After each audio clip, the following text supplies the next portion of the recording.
Саламатсыздарбы? Менин атым Гүлнура Нурмаматова, мен иштеп жүргөн бухгалтермин. Бүгүн мен сиздерге салык тартиби жана жеке жактар үчүн ишкердүүлүктүн формалары жөнүндө айтып берем. Ишкердүүлүктү баштоодон мурда каттоодон өтүү зарыл. Бул үчүн салык тартибин жана ишкердүүлүктүн формасын тандап алуу керек. Экранда сиздер бизде кандай салык тартиптери бар экендигин көрүп жатасыздар. Жалпы салык тартиби жана атайын салык тартиби. Атайын салык тартибинин түрлөрүн экрандан көрсөңүздөр болот. Жалпы салык тартибине киреше салыгы, сатуулардан салык, пайдадан салык, акциздик салык, жер менен пайдалангандыгы үчүн салык жана кошумча нарк салыгы кирет. Мында сиздин жүгүртүүңүз 1 сом болсо дагы сиз кошумча наркка салык төлөөчү болосуз.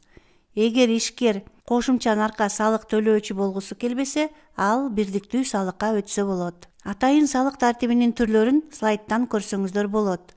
Салык тартиптери салык эсептөө үчүн салык базасын аныктайт.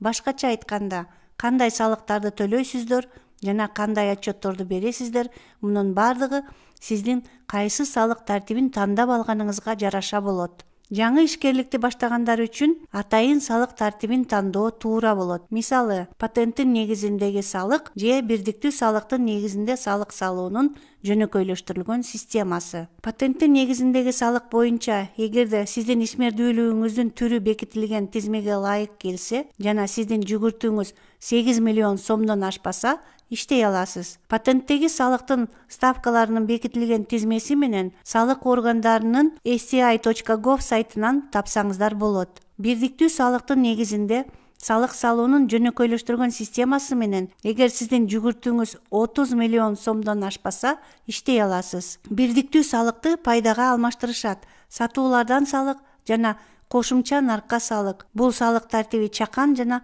орто бизнес өкүлдөрүнө туура келет. Башкача айтканда, жүгүртүүсү обороту 30 миллион сомдон ашпагандарга. Ишкердикти жеке эмгектин негизинде жалданма эмгекти пайдалануу менен юридикалык жакты түзбөстөн юридикалык жакты түзүү менен жүргүзсө болот. Юридикалык жакты түзүү деген эмне? Биринчиден, юридикалык жак деген түшүнүктү териштирели. Юридикалык жактар бул уюмдар, ишканалар, мекемелер, алар өз алдынча юридикалык укуктары жана милдеттери бар.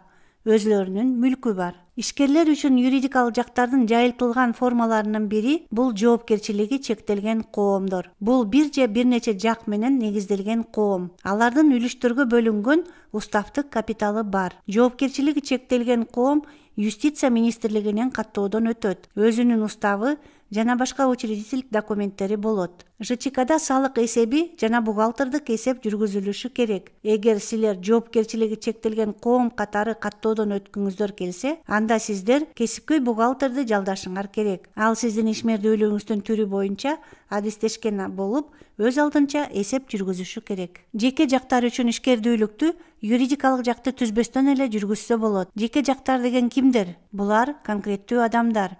Өлкөнүн жарандары, өлкөнүн аймагындагы чет элдик жарандар жана жарандыгы жок адамдар. Жеке ишкер бул жеке жак. Ал уюм түзбөстөн эле ишкердикти жүргүзө берет. Христиандык ишмердүүлүктү, фермердик чарбаны камтуу менен жеке ишкер ишмердүүлүгүн патенттин негизинде же жеке ишкердин күбөлүгүн каттоонун негизинде жүргүзсө болот. Биз салыктык тартиптер жөнүндө билдик. Кийинки видеодо патентти кантип алуу керек, жеке ишкерге кантип күбөлүк алуу керектиги тууралуу айтып берем. Көрүшкөнчө.